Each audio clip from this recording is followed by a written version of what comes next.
And hello and welcome to the Man Hour on FechtTV.com. I'm Denis Linehan, and joining me tonight is the King of Killarney, the cream of Sneem, the Wang of the West. Give a round of applause for Diam Fitzgerald. Thank you very much. Thanks for having me. And of course, as always, I'm joined tonight by the kingdom's most handsome lollipop. He has the voice of an angel and a knob like a cherub. It's Diarmuid O Donovan. Your intros are getting better. Coming up on tonight's show, we're going to tell you all about having sex underwater. We're going to talk about the loudest penis in the world, how to use your pee to light a fire, and a man who handcuffed himself to a girl he fancied. So let's get things moving. Welcome to the show, Diam. Thanks for having me. Have you ever had sex underwater? Under or in water? Submerged, like sub-aqua shagging. I have done, yes. You have? Yeah. Would you like to elaborate on that? I wasn't expecting a positive answer, to be honest. Oh, why not? Actually, look, let's teach people how to have sex underwater, and then we'll see how you did in your story. Okay. So this show isn't all about entertaining, you know. It's about education as well. Right. You know, so we want to teach the viewers out there, you know, how to have sex underwater.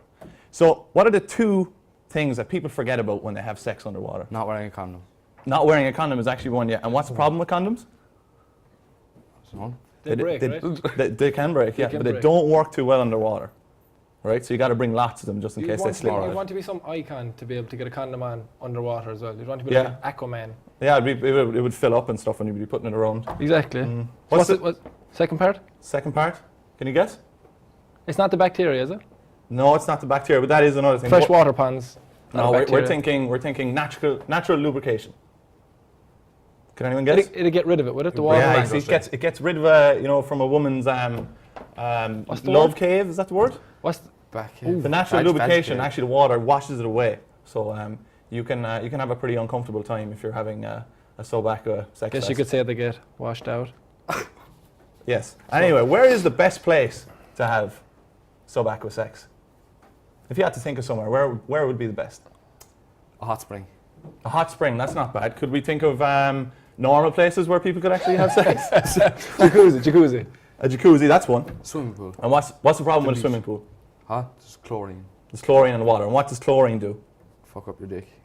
Whoa! That's Whoa! Welcome to the show. Chlorine. Not thinking about your own member. Chlorine can cause problems for the girls. Let's say it just turns her Jigglypuff into a bit of a Charizard. If you understand my meaning. So you want to avoid the public pool because that's obviously public, so it's going to be a bit weird if you're in there anyway. I mean, if you really want to do something and it's there's not a lot of people around, you should probably go for the old tuggaroo and then just hightail out of the pool.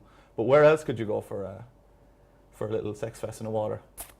A jacuzzi is probably the best. Pool and beach. where else is The underwater? beach. That's another one. Diam's scoring here tonight. Having mares. The seaside. And what's the problem with the seaside? There could be kids around. There could be kids around. And let's say it's an empty seaside and there's no one there. Something to do with Sand. crabs? The which? The crabs, is it? Sorry. No, not the crabs. You go. At the seaside, salt water is going to be a problem. Why is salt water going to be a problem? We just talked about Same thing as Jigglypuff. the Jigglypuff and Charizard. Jigglypuff, yes. It's going to turn it into a grimer. It's going to be even worse because salt water and vagizzlers do not mix. So where do you think is the best place to have sex? In your bed. No, in water. We're talking about active stuff. Where do you think is the best place? Shower. The bath The is shower, awesome. correct. Yeah, shower. And why is the shower the best? It's clean water. What did we just learn? We just learned stuff. It doesn't wash away the lubrication. There's no salt. Not Keeps too the hot, not vagina too clean. cold. Not too hot, not too cold. And what's the only problem in the shower? You might slip. You might slip. So what do you need to get? Grids mat. for the You floor. need to buy your girl, if you have one, you need to buy her some non-slip flip-flops. So just in case, when you're getting hot and heavy inside there, she's not going to slip out the shower door and you're not going to be found. Very thoughtful. So hold on a second now. You're getting her flip-flops. Yeah, you have to get So her she's holding you flip-flops. up in the shower while you're having sex. Well, is you it? need to kind of steady her. Like if you thought of maybe But a camera on a tripod. how are you having sex in the shower now? I don't know. I kind of have a fear of having sex in the shower. In case you slip. No, in case because I'm always used to showers with like glass Closed off. like yeah. glass cubes. So or you'd whatever. have to hold the girl up. That's the only way you can do it. Yeah, but I'm always kind of scared, and I'm kind of rooting around that I'm going to send her out through the window, and then I'm going to be found mounting some girl covered in glass and blood by some roommate, trying to explain what happened. Yeah.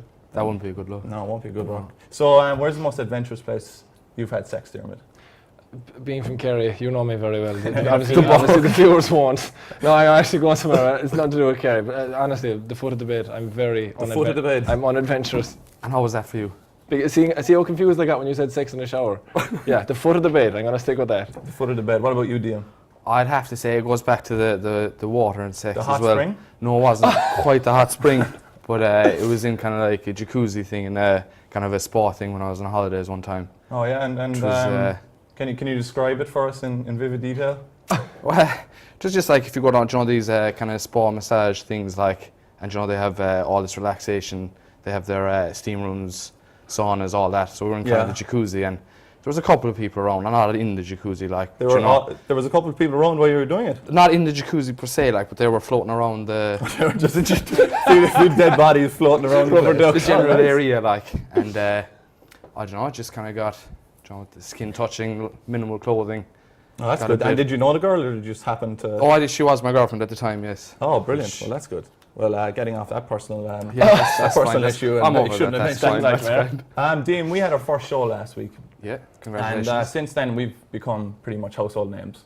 You know, we are superstars of the nation at this stage. And along with all of that fame, we get a lot of letters in. You know, we must have got hundreds, maybe even millions of letters in last week. Cool. And I decided that it would be good to kind of share it back with the viewers.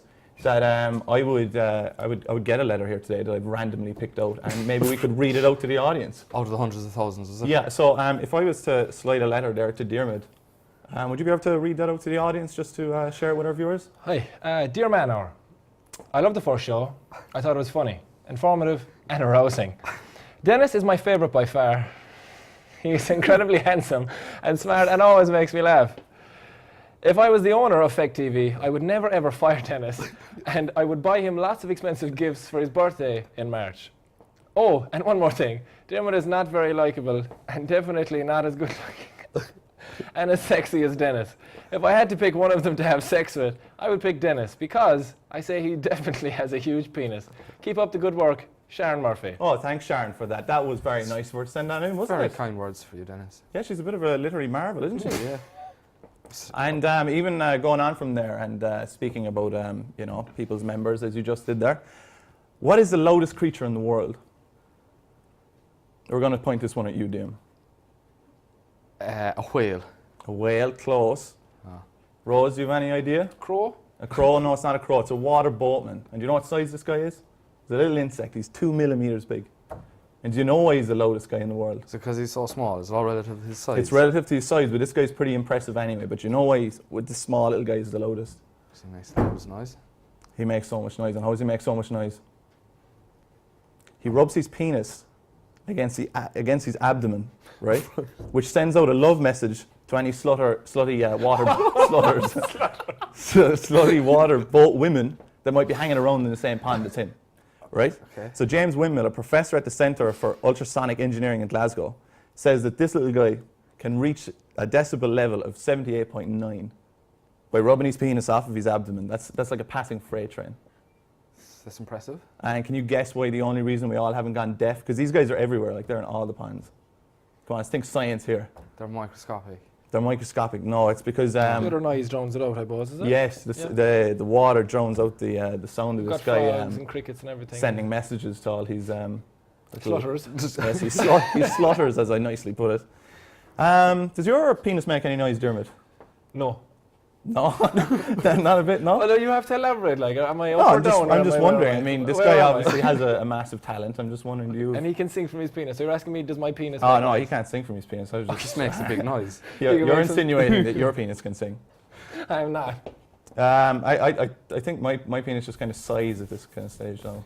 Oh. So, like, it's just so depressed from not having sex that it just kind of, you know, after a solo session or whatever, it's just kind of like, oh, done that again. Oh, that's over now again. I wish someone else was here with us. So, Diam, yours doesn't make any adventurous noises or anything? It doesn't, I'm afraid. Doesn't make the sound of a freight train passing by or anything? No, I'm afraid not. No. Pretty cool if it did, though. Can you tell us the kind of things that come out of your soldier? What things does it produce? A pee. Pee is one of them. And what can you do with pee? I can pee in the toilet, pee in people. And you can light a fire with pee. Did you know this? Did anyone know this? No. You can light a fire with pee, right? And I'm going to tell you how, all right? Or else I wouldn't have given you that first statement. All right?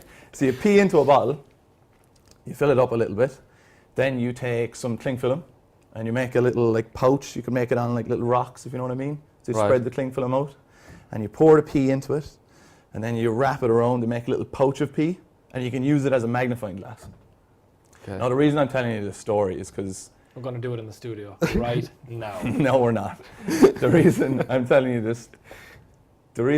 this story is because I had a little bit of a mistake when I found this on YouTube. So if you look at a screenshot on YouTube, you can see that, you know, it kind of gives you the main thing that's about to happen. So I see a guy like peeing into a fire. So I automatically assumed, I was like, oh my God, my pee is flammable. You know, so without much hesitation, I like run out to the garden, you know, grab some newspapers or whatever, and lay down my newspapers and make a small little kind of kindly fire. And I didn't bring a bottle, you know, I had my own little transportation system. And I just started peeing on that newspaper, you know. So I have my lighter, but I didn't really have in hindsight, I probably should have packed away things a bit better than I did. So I jumped down, start lighting the newspaper on fire and getting, you know, like pee all over my hands. And obviously nothing's happening because pee is not flammable. And then someone asked me, you know, oh, what are you up to? And it's my Peeing in the garden. next door neighbour looking into me, and I still haven't packed away stuff. So all that I can say to him is, oh, don't worry, I saw it on the internet, I can light my pee on fire. And he was just like, oh, that's wonderful. And he was like, you seem to be kind of showing a bit more than your fire right there. So I had to tuck things in, and I'm pretty sure he had some awkward conversations with my parents after that. But have you ever been arrested for any sort of indecent exposure or anything like that? You seem to be grimacing there. No, I didn't realise you were going to bring this up. I wasn't arrested. If I was of age, I would have been. I was a student. Got in a bit of trouble. You for this. really I did get in trouble. I did. Well, I'm not in. You know, I'm not there anymore. When I was about 15, I was in secondary school, and I suppose I can say it. I'm gone for now. I was in Killarney. It was where I went to secondary school. So I was in school, and a bit of a badass, wasn't I? Small, there's a bit of a pun in there. Oh, of course, you went to school together. Yeah, there was a fun in there. A bit of a badass. And on the bus home, obviously living in Killarney, so on the bus home, 30-minute drive, we'd say. About that, yeah. Someone spots our old maths teacher out the back of the bus. Says, Right. oh, What's her name? Jesus, there's herself. What's Won't her say name? her name. Don't want to get in trouble like it did last Rambo week. was her name. Rambo, the maths Rambo teacher. was her Call her name. Rambo, the maths teacher, right? This was Someone first says- blood, yeah? Yes, Okay. this is first blood. Then he goes, oh, Jesus, look, there's your old maths teacher out the back of the bus. So glass out the back Wait, of the no, bus. like- is she in the back of the bus? No. or- I'm driving on the her back of the car? bus going home, a 52-seater bus going home, okay? Okay. So she's driving behind us in the car, she's driving Oh, home. right, okay, Long in the day car. of work teaching maths, old Rambo going home with her bandana on, driving home. There's me, and I kind of goes, you know what would be hilarious now? Do you know what she'd love after a long day of work? For some 15-year-old student in her maths class to show her Not a student. his student. his bare arse. So I goes, you know what, she'd love that now. Up to the back of the bus. Worst part of the story was that I goes, there was 4 people at the back of the bus, and I goes, right, we're all going to drop our pants and show her arse. We're going to moon her. Is it still called All right. mooning? Yeah, I think Is it it is. still I called believe it mooning? is, yeah. Okay, so we're all going to moon her. There's me. This is hilarious. Belt's done. I'm the only one who drops his pants, and then I'm like, yes. Look around. Nobody drops their pants. She drives up the side. She drives up the side of the bus, and looks into me, and there's me. And did you like? Suspension for 2 weeks, and it was called an indefinite suspension. So it was was terrifying. your mother happy with your actions after this? Yeah. It was hilarious because I heard a story afterwards that my mom and my dad killed me for it at the time. They goes, "You're a disgrace to the family. Oh my God, you're supposed to want to be a teacher and all this kind of crack." And next thing, I heard that my dad went out to my nan's house, his mother's house, and they just had a huge laugh about it and started drinking the fact that it was so funny and hilarious. About proud of their son. Proud of this, he goes, it's just very unfortunate. Showing the maths teacher Rambo his arse. They were just saying it was unfortunate I got caught. All right, Anyway. we gotta move things on a little bit because we're nearing the end of the show. But Diam, what we did last week was we had a little fun game, didn't we? Didn't we? Yeah. We You always enjoy did that, yeah? it was hilarious. A stellar game, right? Now this week I want to do kind of a Lee in the Barney, all right? Okay, a bit of a Lee in the Barney. Fill So in I'm the gonna blanks. say- Fill in the blanks. Fill in the blanks, right? Except kind of. I'll say the beginning of a common word or phrase. Use it as an alternative word for a. Could you give a guess? Anything? No, nothing. Not even any word. You can't think of Umbrella. anything. An umbrella. No, not an umbrella. A vagina. All right? Because Okay. we were All right. talking about them at the start of the show, so now we're going to end with them. Okay? Okay. So let's say I said wizard. What would you say to finish that off? This is One. going at Diam now, is it? This is going right at Dean. Go And I have to think of alternative names for vaginas. Yeah. Bloody axe wound. Whoa! So I'm going to say wizard, and you finish it off. You know what I mean? So if I say A wizard's cauldron. yeah, exactly. Right? Yeah, you are not very good at this game. Diarmuid, if you want to jump in and help him with this. Camel. Clutch. Oh, axe. Wound. Bearded. Dragon. Blue. Moon. Waffle. Oh, Beef. yeah. Jerky. Curtains. Tampon. Tunnel. Always. Front. Closure. Ham. Sandwich. These are the worst words ever. Great pit of Doom. Is this going to me or Diam? anyone you want. Okay. What? Great. Makes no sense. Any one of you. All right, Diam, you jump in for the next Doom. five. All right, we're going to go to the last one. Fur. You can get this one, lads. Coat. Burger. All right, that's all we got time for this week, folks. A big thanks to my two wonderful guests, Denis Fitzgerald and Diarmuid O Donovan. Remember to check out the men's lifestyle section on fecttv.com, where you'll find all the best videos, stories, and research to keep your testosterone flowing through the week. Thank you for watching. Good night and good luck.